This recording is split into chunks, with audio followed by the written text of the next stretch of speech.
Kia ora koutou katoa. Good afternoon. Before I begin today, a quick overview of decisions that will be announced over the coming week. Today I'll set out two decisions Cabinet has made around COVID-19 alert level settings and booster vaccines. On Wednesday we'll announce the date for greater movement at the Auckland boundary. That same day, schools in Auckland reopen. And this week we will also release details on how to obtain your vaccine certificate in preparation for the move to the COVID-19 protection framework. Next Monday, we'll review restriction settings for Auckland. Today, though, we have a review of settings in the Waikato as part of which moved into level 3 6 weeks ago. Since that time, there have been 239 cases. The people of the Waikato have helped to keep those numbers low and restricted to mostly within households, which is, we know, one of the top spots for Delta spread. The people of the Waikato got tested. In fact, the region has the second highest rate in the country. And most importantly, they got vaccinated to keep each other safe and are just 3,893 doses away from reaching the milestone of 90% first doses. Overall, since the early stages of lockdown for the Waikato, over time we've taken a stepped approach to easing restrictions. That has not thrown up any unexpected spread. Wastewater testing has shown a low likelihood of wider community transmission. In short, the people of Waikato have contained an outbreak that could have moved much more widely throughout the region. And so today, Cabinet agreed on the advice of the Director General of Health to move Waikato to Alert Level 2 tomorrow, Tuesday the 16th of November at 11:59 p.m. A reminder that Level 2, you can go to work, back to hospitality, schools are open and events can go ahead. Sports can also resume. But those health measures of distancing, masks and scanning in remain paramount. If you have any cold or flu type symptoms, please get a test. In making this decision today, Cabinet was very clear it is a temporary one. In fact, that is true for all of New Zealand. As we've said, we're keen to move very soon into the new COVID-19 protection framework. The reason for that is because it's designed for scenarios where COVID is in the community, much more so than the alert level system, which we created when there were no vaccines and no way to safely combine public health restrictions with cases. In some ways, the COVID-19 protection framework provides more safety than even level 2 of the alert level system. For example, currently in a region at level 2, everyone can go to a hospitality setting, vaccinated or not, with the level 2 key restrictions of a maximum of 100 people seated and separated. However, at red and orange in the new framework, you'll also need to be vaccinated, which adds an extra layer of protection. Cabinet discussed this today in light of the fact that we are seeing more cases pop up beyond the Auckland border. While we will have decisions on when we'll move till the November the 29th check-in, we are seeking public health and expert advice on these decisions and the advantage of the country moving into the COVID protection framework early. We come now to boosters. An eligible population now at 90% first dose and 81% fully vaccinated, we are amongst one of the most vaccinated countries in the world. And we can keep ahead of the pack again by rolling out boosters. Boosters are a belt and braces approach. Lifelong protection from vaccines is not always possible, and we see that in the likes of tetanus boosters. The science has shown us that providing a booster 6 months after the primary course essentially tops up immunity levels back up to the mid-90% mark, reducing the risk of severe disease and therefore the burden on our hospitals. They also help to protect against any future variants by boosting an individual's overall immune response. That's not to say that the vaccine becomes ineffective after 6 months, not at all, but boosters keep it at the top of its game. Last week, MedSafe approved the use of our Pfizer COVID vaccine as a booster dose for people aged 18 and over, with a minimum 6-month interval between their second dose and a booster dose. And so today I can announce that we will roll out a booster vaccination program with doses being administered from the 29th of November. The rollout of boosters will be simple. Basically, anyone who's been fully vaccinated 6 months or more ago can get a booster. Our focus, though, will be encouraging those most at risk of COVID, including health workers, border workers, and our Māori and Pacific communities. We'll also be making sure older people in kaumātua, including people in residential care, have good access to booster doses when they become eligible. While most other countries are rationing boosters to certain segments of their population, we've made the decision to make boosters available to everyone 6 months after their primary vaccine course, most of which will naturally happen in 2022. That ensures simplicity and it ensures equity. There are currently 144,000 people in New Zealand who have been vaccinated for 6 months, and 455,847 in total will be eligible for a booster by the end of the year.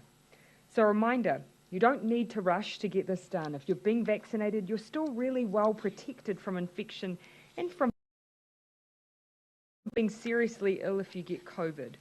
Pfizer protection, for example, ranges from 85 to 93%, and its effectiveness against severe disease or hospitalisation is for 80% plus. Last month, we secured an extra 4.7 million doses of Pfizer for 2022. We also recently approved the use of AstraZeneca for those who are unable to have Pfizer. The supply is enough even if in the future vaccine eligibility extends to 5 to 11-year-olds, or we have a surge of people getting vaccinated or having boosters. See from these decisions that we continue to move forward in our plan to manage COVID-19. And this week you'll see a progression of government decisions that propel us forward further still. When COVID reached New Zealand almost 2 years ago, our goal was simple: get cases to zero by staying at home. And we did. And we avoided the worst of COVID, the death tolls and the economic difficulties experienced by so many others. But no country has escaped Delta altogether, nor would we. But we bought time by keeping some restrictions in play as we accelerated vaccination. This has worked. Even now, with the highest cases we've seen to date in New Zealand, we still have the third lowest cases in the world. For example, in the past week, our 7-day rolling average cases per million equal 31 a day compared to 54 in Australia and nearly 500 in the UK. But as we transition to a new phase, there will be different views. But we're moving to the same place, one where we're all safer still because of vaccination, where our businesses are guaranteed to remain open and jobs are filled, and one where we have huge opportunities ahead, whether that's seeing loved ones that we haven't seen for some time in Auckland, or travelling overseas, or just getting out and about safely. For now, though, I'm happy to take your questions, as is Dr. Bloomfield. Alistair, why have you gone straight to level 2 rather than going to the final step of the phased move to level 2? It's based on public health advice. I'll start with Dr. Bloomfield and pick up anything else after. So 2 things there. The first is the team were clear in their advice to me late last week and also over the weekend, looking at the updates on cases, that it was appropriate for Waikato to move down a level. And they then looked at the option of either 3-3 or alert level 2 and felt that it was just more simple and consistent with the rest of the country to move directly to alert level 2, and so that was the advice we put through. Just to add, of course, the advice that we're receiving from the public health teams on the ground is that you're predominantly still seeing linked cases coming through, that it's very different to the wider spread outbreak that we have in Auckland, and therefore confidence around making this decision. One thing I will again emphasise though, this is short term, as is the alert level system for New Zealand generally. We will very shortly be moving into our new framework, which marks a change in strategy for New Zealand in our ongoing campaign against COVID-19.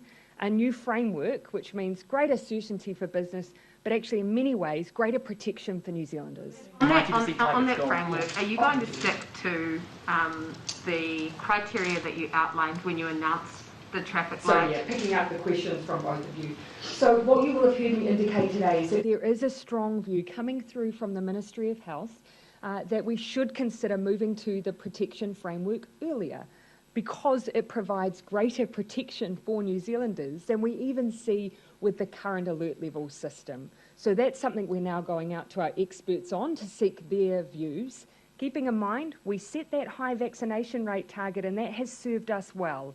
Many DHBs are already hitting that 90% first doses, so there is the opportunity for us to get the best of both worlds. High vaccine rates, but of course the protection of this new framework. Kind of the same way. Thanks to you, Gina. Then I'll come over because you've had your question and then I'll come down the back to you, Barry. Yeah, sorry, kind of in the same vein. Will that Auckland border remain in place until the rest of the country hits all DHBs? Announcements on the way the border will be operating and from when will come to on Wednesday. Fair to say then that elimination is over outside of Auckland as well? Yeah. Look, you'll see us continue to take the same approach of extinguishing cases where we can. Why wouldn't we? Well, we've got the ability to do that, and we do. We are still seeing cases that are connected, that we can determine where they've come from. And what I want to be very clear on is that we continue to contact trace, have people isolate, exactly what we've done before. But what you're seeing is a change in our approach is that when you see those cases, previously we may have immediately moved into lockdowns, much more so we're moving towards contact tracing as a way of dealing with those cases. The advantage we now have, of course, is those high and increasing vaccination rates. So they're providing, in a sense, the cover that the alert level, higher alert levels previously had provided. Regarding mandates, would you consider regular testing as an alternative to vaccination? Well, at the moment, that's not been our anywhere, advice. Or you mean just generally? Job mandates or under the traffic light system? It's not been our advice at the moment, actually, because it's quite clear that vaccination plays two important roles. First of all, reducing the likelihood someone will be infected in the first case, but secondly, greatly reducing the likelihood they will get very unwell and die, and that's material, and testing can't do either of those things. Keep in mind that we have, of course, been cautious in the way that we've applied vaccine mandates. Very particular circumstances. Thus far, it's applied, obviously, as I've said, in schools, because actually that's a group of New Zealanders who can't be vaccinated. And we've seen from overseas experience the impact of cases in those unvaccinated environments. The second are healthcare workers, so that we can protect our most vulnerable and our most unwell. And then, of course, it only makes good common sense that if we've got high-risk environments where we're using things like vaccine certificates, it's not unreasonable to expect the workforce will be vaccinated there as well. So we've been quite careful about where we use them. This morning you talked about lower vaccination areas under this framework being somehow isolated. How could that possibly happen when you've got, like the Lakes District, for example, people have to drive through? Yeah, well, actually, that was very, what you might have heard me raise is that very point. Some people have put to us the idea of reversing boundaries. So lifting Auckland and then instead putting boundaries around other areas. Now, the fact is that we have to take into account, as we've seen with the Waikato, there's parts of the country where it's just not feasible to put hard boundaries around. They have too many entry and exit points, and there's a number of examples of that across the country. Secondly, of course, if you work in that way, you'll have more than just Aucklanders who will be caught up in those checks. So these are all questions that we've needed to work through. And on Wednesday, we'll talk in a bit more detail around where we've landed to both try and create a level of protection, but also allow New Zealanders to move over summer. Can I also ask you about Auckland? You said when you visited there that you saw people in the hospitality industry on a casual basis. Yeah. Was it the people at Crave or was it because it was informal, I'm loath to give an expectation that anyone's speaking on behalf of industry. That would be unfair. What I will look to do on future visits is to do something a little more formal with members of the sector. And as I've always said, though, it's a bit rough to imply that anyone can speak on behalf of the sector generally, so I won't put anyone in that. Can't you say who you met with there? Oh, because it wasn't a meeting. It was all, and I've never framed it in that way. I've simply said it was informal, and in the future I'll look to do something that's a bit more formalised. Why did you, no, just one more question on that. I'll give you one more. Oh, thank you. Why did you decline to meet with Michael Barnett from the Chamber of Commerce? Because I was visiting a workplace that we'd asked the EMA to tee that up. We had EMA representatives there. The Chamber of Commerce had only met, I think, maybe 48 hours, possibly 72 hours before, I believe, with Minister Robertson. and this was not my only visit. So my intention is to catch up with the Chamber, I believe, on Wednesday afternoon. Prime Minister, Sorry, I'll come across here. on the vaccines. And then Jason, to you. Oh, sorry, I should hire you. Mark. On the vaccine certificates, the Ministry of Health website says you'll need to provide one of 6 forms of ID in order to get one. There are New Zealand and Australian forms of ID. What about people who don't have those? So I wouldn't want to list them all off the top of my head, but they are fairly general. So, for instance, a birth certificate, driver's licence, passport. So certainly the Ministry of Health have tried to make sure that they balance the fact that you will need to demonstrate you are who you are, because this is obviously something where we're trying to make sure that we don't have any fraudulent behaviour, with the fact that not everyone, for instance, would have something like a passport or driver's licence. What we're also working through is the ability for someone to access a vaccine certificate without having to use the web-based form. So the ability, for instance, to use in-person ways to access a certificate in case there are issues with people's access to online tools. Can you guarantee that those ways will be, set up by the time the traffic light system starts? Yes, so one of the things that I discussed recently was ensuring that those face-to-face options were ready to go at the same, prior to us moving into the framework, and that's the assurance I've been given. I've also given it a test run myself, including with a few of my family members who have varying degrees of ongoing experience with online forms, and I can report back it went really smoothly. Private. My parents are going to be very disappointed. Private. If you have already made your decisions about Auckland's boundaries and the reopening and traffic lights, why are you waiting until Wednesday to announce them? Because as is the case with many decisions at Cabinet, often we will make decisions that we then have to ensure are ready to be operationalised. Sometimes we won't necessarily take every recommendation that's put to us, and we will need to make sure that from an operational perspective that it's what we've decided can be implemented. Minister, It's not uncommon for us to give ourselves that buffer because we do make decisions in real time. In terms of the spread of the cases around New Zealand now, are there any areas in particular where there are cases which you are more concerned about than others, and what would it take for any restrictions to be put on other regions where it's now popping up? Yeah, one thing before we hand over to Dr. Bloomfield, even with the cases that we've seen in recent days, still either a clear link or very strong suggestion around what has happened that has allowed those cases or occurred in order for those cases to have emerged. So at this stage, again, still linking actually is a fairly strong indication that we haven't got widespread outbreaks. The one thing I would say, though, is that we do know that we will see cases in other parts of the country, and what's important is that we have that level of preparedness with good vaccine uptake, with ongoing testing in the community, and just, that confidence that the framework we've got to try and reduce down spread is the right one as well. Just one extra comment on that. So far, these cases have been able to be, isolated, identified, and we're not seeing widespread. In fact, the area we're most thoughtful about is the Waikato in Masterton, because even though no cases yet reported, one of the people from Taupo had visited there and was actually at a gathering of people who had come from other parts of the country. So they're doing an excellent job of getting out through the network to get those people tested, and there were over 30 people in the Waikato who were at that gathering who were tested and offered vaccination, and many of them vaccinated yesterday, which is good. But that's probably one we want to keep an eye on. But otherwise, there's nothing, and our team did a formal public health risk assessment yesterday. There's nothing to suggest that there's a need for any advice around alert levels. Yeah.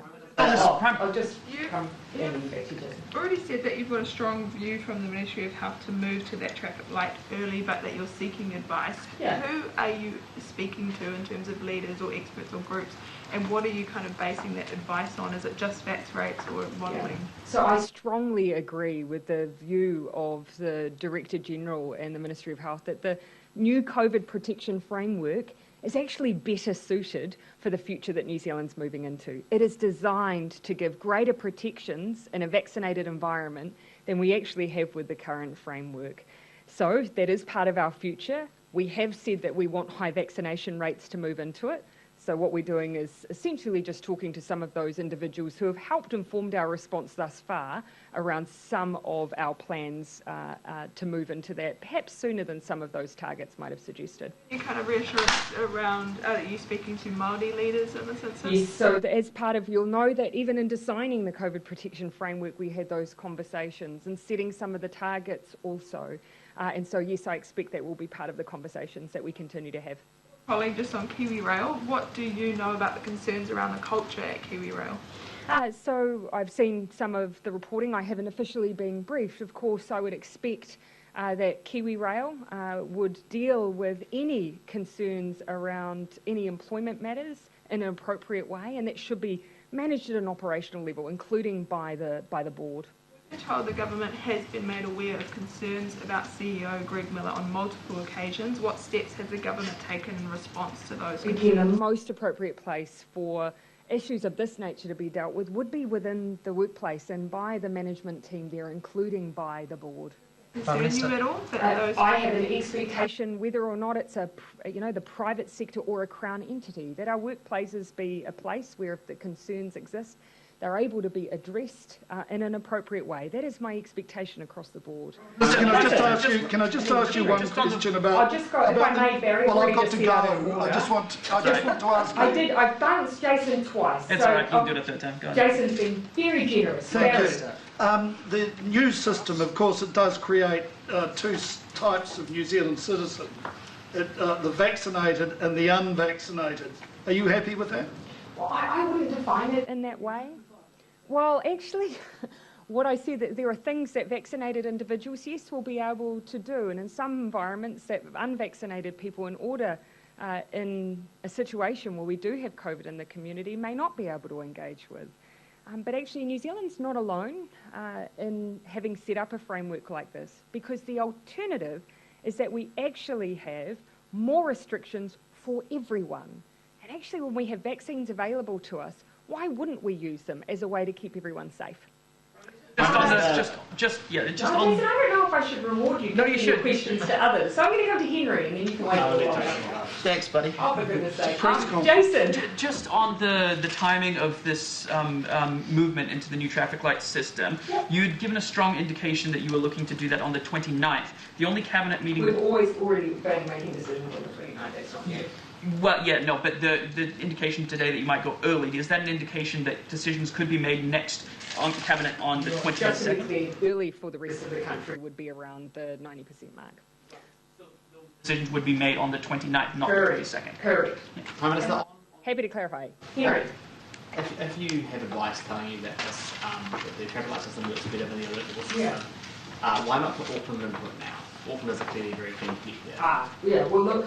For the situation that we find the rest of the country, keeping in mind Auckland has very specific circumstances. We have an existing outbreak. We want to make sure that when we move into a situation where everything reopens, which is what happens within RED, everything reopens, but with protections in place. We want to be in the best possible position because there is an existing outbreak there, making sure you've got high vaccination levels as part of that. On the redness, you've indicated that Auckland will probably start in red when the traffic light system opens. Correct. Will the rest of the country probably start in amber? Can you talk more about how those shifts will happen? Because obviously if you're planning a festival or something over the summer and maybe we're not eligible for the backstop, then the difference between amber and red is basically happening or not. Two things. Those decisions will be based on public health guidance, and we're expecting to receive that for the decisions that have always been scheduled for the 29th of November. What I'm indicating today is that the Ministry of Health have indicated a view that actually moving sooner rather than later when we make those decisions could be advisable, and that's what we're seeking some advice on. The second point, for events, we accept that this is a period of uncertainty, hence the reason that we have created a transition support scheme so that they've got a bit of support to push out their decision making so that they can make decisions around whether they go ahead a little closer to the time. Some public... Come to you, Joe. Dr. Bloomfield, just on that, in terms of the COVID protection framework and the advice that you've given that you think it provides more protection and certainty, how long have you been giving that advice for, and has that advice been restricted by the fact that vaccine certificates haven't been able to make it happen? No. And recently, Dr. Bloomfield. In fact, this was the discussion we had just yesterday as we convened to the public health risk assessment for those areas outside of Auckland and Waikato, because the cases that had popped up, and then I had a discussion with my colleagues in what's called the National Response Leadership Team that's convened by Brooke Barrington, and we talked about the fact that actually with these cases popping up in other parts of the country, in alert level 2, there's a lot of activity and interaction between people, vaccinated and unvaccinated, in the sorts of places where you could get quite reasonable outbreaks and transmission. Yet, whereas in the new framework, vaccination certification or vaccination passes will provide an opportunity for much greater level of protection. So that's where we first floated the idea. Actually, it would be better to move the country into the new framework because it's got a high level of protection. And I just discussed that just this morning when we had our regular sort of morning meeting with ministers. What you've outlined there in terms of the activity, I mean, we are already seeing obviously cases spread throughout the country, and you are going to have unvaccinated, vaccinated mixing within regions like the Wairarapa Upper, within the Lakes DHB, Taranaki, etc. So I guess, the counter to that is if you're seeing that already and the virus is spreading and the COVID protection framework offers more protection, are you concerned it's a 2-week period before that decision will be made? We're not concerned because we've got those high and increasing rates of vaccination.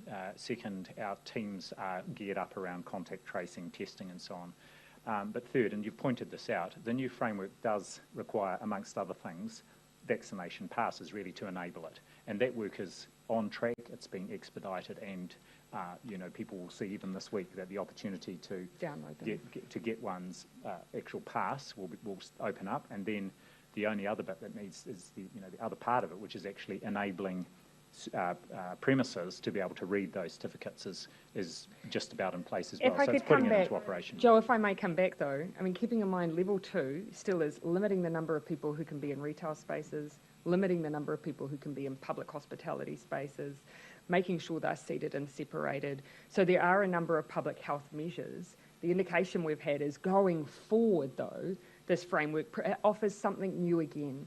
The issue is not just, of course, the ability to present a certificate, which, as we say, the details of how to get your certificate ready to go will be ready to go this week. We also have to make sure that enough of the population have got up to that double dose standard, because otherwise you certainly would have businesses saying it's not fair to operate a system where enough of the population are eligible to be part of it, because that impinges on the ability of businesses to operate. So there's that factor as well. Framework has just cited the fact that we don't have the certificate to make the framework work. So there's got to be a hindrance of some sort. I have my certificate, and the rest of the country will have the ability to download theirs this week as well. But we do have to keep in mind having enough critical mass of people eligible to use them. Otherwise, that does become a hindrance for business as well. Yeah, Gina. Sorry. Okay. Sorry, we'll come to Ben and John. I thought I recognised you, John. Thank you. I have a COVID question and a non-COVID question, that's okay. Go ahead. On home isolation, because obviously that's now moved to become a default for the more popular way of housing people with COVID-19. A number of people have also died. There's some confusion around the expectation of the clinical oversight that people with COVID-19 should have. What is your expectation? Do they need to have conversations, do they need to have with doctors and nurses rather than Healthline or other health professionals? You're asking, yeah. So look, what is absolutely critical is that we have a good understanding of someone's medical history and the potential risks that COVID-19 may present for that individual. So that clinical assessment does need to happen early on, and that conversation with an individual does need to happen early on. So yes, that is our shared expectation. That is, of course, part of the system as we speak. It doesn't mean the daily check-ins will be done by a clinician, even though Healthline has clinicians available when they do those daily check-ins. But that initial assessment is really critical. Well? Oh, look, there is certainly room for that to be improved, certainly. And we've seen some examples, obviously. But again, I also don't want to cast judgment on what has happened in all of those cases, because we do have the coroner involved in those cases as well. And on the non-COVID issue, because the Foreign Minister was in Australia, meeting with Maurice Payne, and she mentioned on the topic of a pathway to citizenship, she said New Zealand, quote, can present perhaps what an incremental and progressive pathway could look like.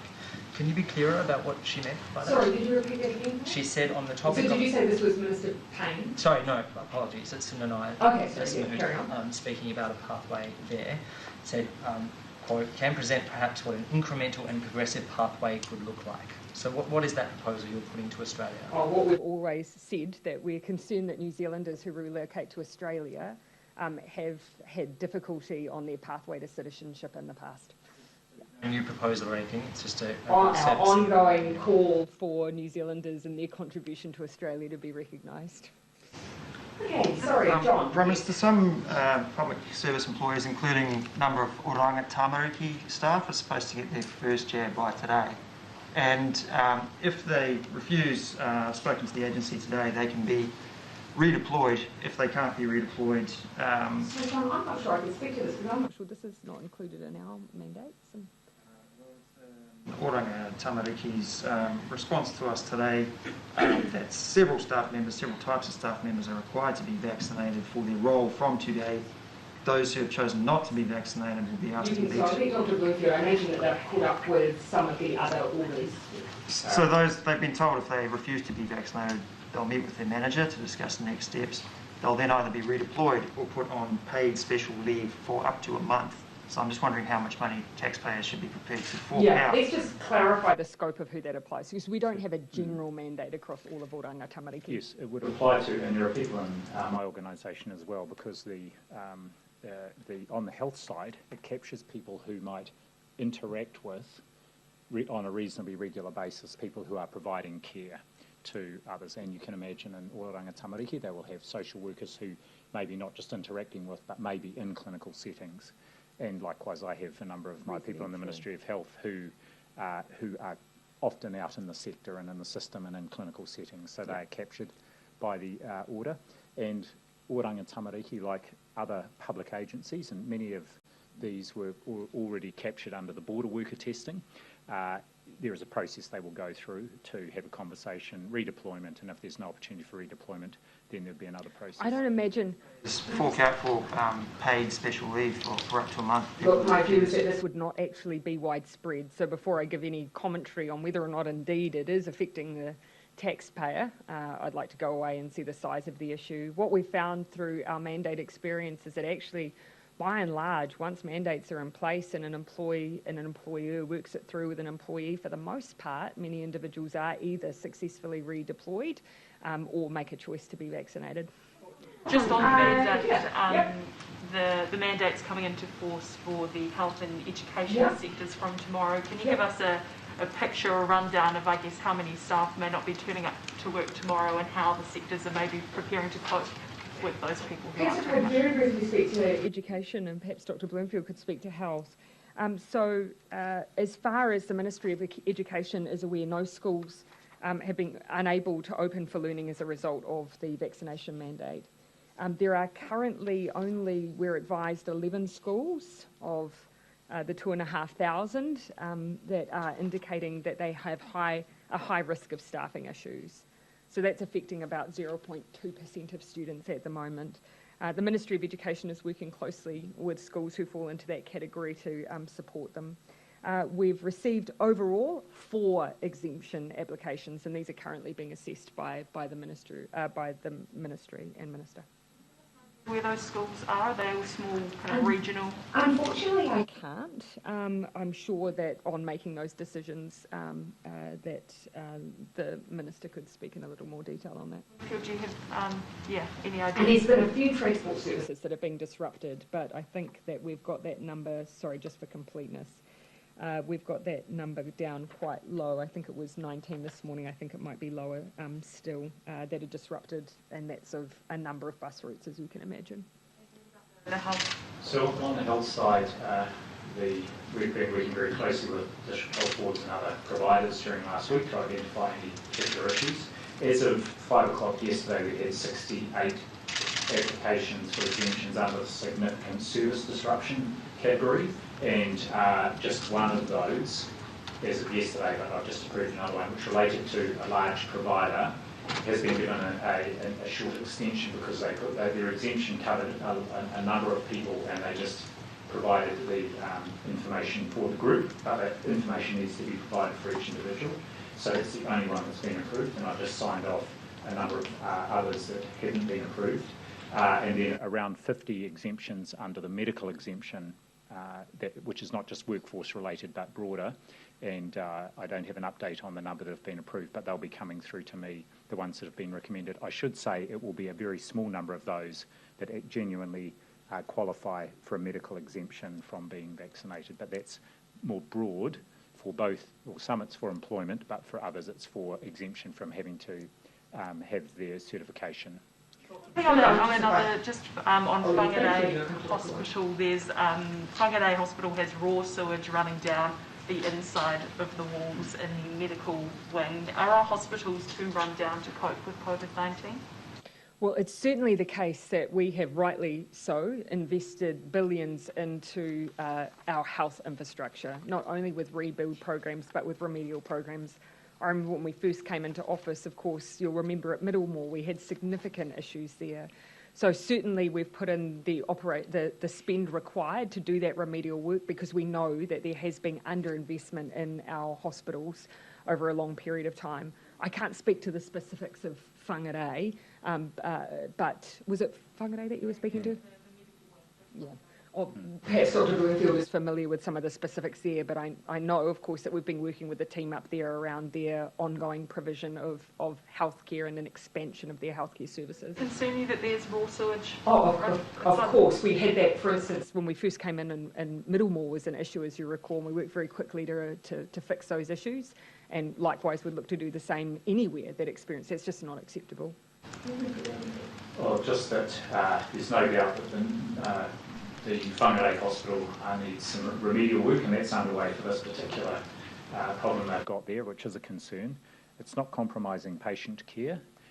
However, also there is a need for, I would say, a significant building program in Whangarei, and that's something that's been actively considered.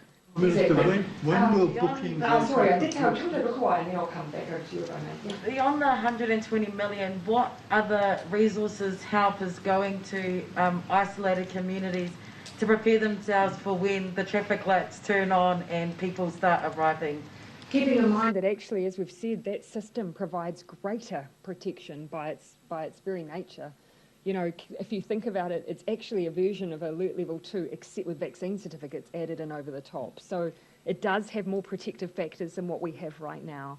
And that's why, of course, we're considering, you know, when the country needs to move into it to provide those protections for the community. So a lot of those areas, like for instance, Kangaroo doesn't have any pubs for people to go to. Matauri has a couple of spots. It's not like these places have, you need to sign in and access a pub or something. But they actually just... Yeah, but for those areas where they do, we want those protections to be in place. Keep in mind as well, of course, this provides extra tools to marae, churches and others to also put in extra measures that they can determine to keep their spaces safe as well. Just Dr. Bloomfield, the whānau order data stuff, it just got a bit messy there for a while, didn't it? So is this what we're going to see when there's a Māori Health Authority put in place? Still got to go to the Ministry of Health for data, still got to go through the Ministry of Health Systems. Are we just seeing what's probably going to happen later on down the track? Well, on the data sharing that is now happening with the Whānau Ora Collective, and which had already happened before there was any court action, there's been discussions in Auckland and Hamilton last week, and we're now going to other parts of the country, and agreement to share data with the Whānau Ora Collective and its providers, more data on people in different rohi that are all unvaccinated. So I'm pleased to say that is progressing well. We're in the process of establishing actually a shared arrangement of governance oversight of data between ourselves and the interim Health NZ organisation and the interim Māori Health Authority. We met and had a chat about that on Friday, so we will be getting a joint governance arrangement in place, and I'm confident that will help us get cut through on the use of data.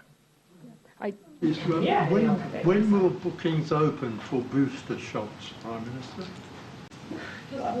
My recollection is it's the 25th of November that people will be able to use the booking system, and that's a nice reminder because we are asking people to use the booking system for their booster dose and to preserve the walk-in capacity for our people who are still having first and second doses. And that will also just help manage volumes and make sure we've got vaccine in the right places. So 25th of November and then starting vaccinations from the 29th. Yeah. Prime Minister. 26th. Oh, 26th, but very, very close. Okay, we'll come back. Amelia, I'll come to you in Bernard. Thank you. Just on the... We're sitting on the edge. No, it's not a good place. Yes, no, it's not. Amelia, go ahead. Just on the back on the sort of signal that more of New Zealand could move into the traffic light system sooner. Is it your expectation that in the traffic light system there is no sort of hard domestic border, but is your expectation that Auckland will be perhaps in red, the rest of the country in orange, and there'll be a transition period where the border will remain for a period, or when the whole country goes into the traffic light system, is that it for the domestic border? Yeah, and so actually I'll be able to provide you a lot more clarity with this on Wednesday. So then that's the point we'll be making decisions on when. I'll be announcing the changes of when the Auckland boundary will change. And of course, as you can imagine, alongside that, we can go into a bit more detail about our expectations for the rest of the country as well. Can you also give the people who haven't seen their partners, their parents, their children for more than 3 months now, any indication of when they will finally be able to see their loved ones again? But if you make the decision now, why can't you at least say, I've said, of course, it'll be 2 weeks, it'll be 3 weeks, it'll be a month? Naturally, of course, there will be a raft of questions that go beyond just date around the operational management of any decisions we make. And I want to make sure that I can answer them in full for you. So on Wednesday, we'll be sharing all of the detail around what our intention is, dates, how it will be operationalised, and also just impacts generally across the country. That's when we'll be able to give that certainty for those individuals. In the meantime, of course, what we've said, our guiding principles have been twofold. We want people to be able to move around the country over summer and before Christmas. And we also want to make sure that we're doing that as safely as possible. Prime Minister, could you flesh out what has changed to allow the Ministry of Health and the government to think about bringing the other DHBs, particularly those with lower double dose vaccination rates, in earlier than the 90%? I'm just trying to understand what's changed between... Well, actually, just last week you would have heard me say that actually it was generally the COVID protection framework has been designed for the next stage of our strategy on COVID-19. And that's a strategy that involves vaccinations being key and greater certainty for business and communities around the use of things like lockdown. Then we went out and consulted with experts and advisors around the point of introduction. Their very strong view was to aim and drive for as high a vaccination rate as possible. But of course, what we also have to factor in is if we are seeing the beginning of cases, not the beginning of outbreaks, but the beginning of cases outside of Auckland, what gives us the greatest protection in that environment? And it's clear that the protection framework does that. So that's why we're going back to those experts and saying, let's do a check-in based on where we are at now as to whether or not we should be moving earlier.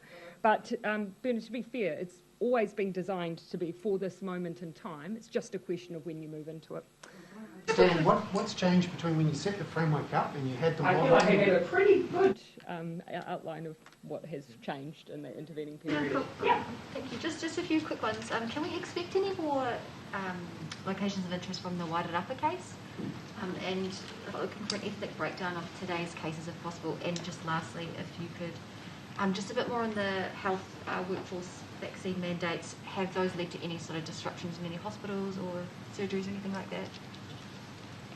Right. The Wairarapa, so the case who travelled to Wairarapa, there may well be other new locations of interest, particularly if we find cases there in the Wairarapa from the testing, and a lot of that was done yesterday, and there may be some to report as those results come through, and that may identify new locations of interest, so we will keep reporting those. The question you had about hospitalizations today? Down of today's cases? Definite breakdown of today's cases, yes, we often have that. Most times maybe quicker to the draw than I am on that. On health would also mandate no indication that I'm aware of disruptions outside of those areas of exemption that Dr.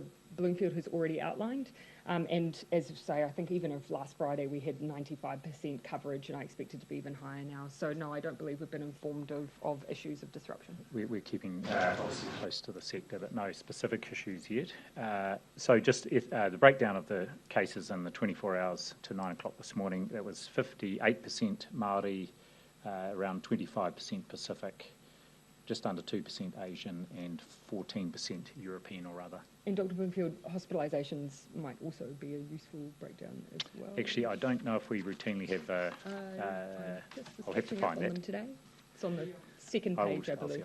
I'll I'm going to come back over to the corner here. Oh no, sorry, John, if I may, I haven't taken a question. Dr. Bloomfield, Shane Jones has made some allegations about your decisions regarding the Whanawara data. He basically says that you have prioritised esoteric concerns about data sovereignty, data privacy, over the lives of Māori in the North Island. What's your response to that? Do you feel like that's a fair allegation? No. Well, no. We went through a really thorough process, consultative process. We sought support from and received it from Te Arawhiti to help facilitate the discussions that informed the decision I made in response to the request from the High Court that we reconsider things and go through a process that was evidence-based and took into account tikanga and treaty issues. So I'm confident that we took into account more than just esoteric issues and reached a balanced conclusion and decision that also opened the door for the discussions that were had last week and that are enabling data sharing, taking into account the issues that we were asked to consider. The decision around Aucklanders travelling, that border will be two-way. Other people from outside of Auckland will be able to go into Auckland, or is it just about Aucklanders being able to leave Auckland? Oh, yeah, obviously it naturally follows the comings and goings. Yep, absolutely, I can clear that Just up. on that, And then I'll come to John, and I might wrap with John. So just back on the Waikato alert level decision. Yeah. Given that level 2 is now so much more permissive than we were used to, there's no restrictions on gatherings, the likes of Hospo don't have those 100-person limits anymore, did you consider There are restrictions on gatherings. Level 2 has restrictions on gatherings. What you're referring to is within hospitality, venues and the capacity limits, but not on gatherings.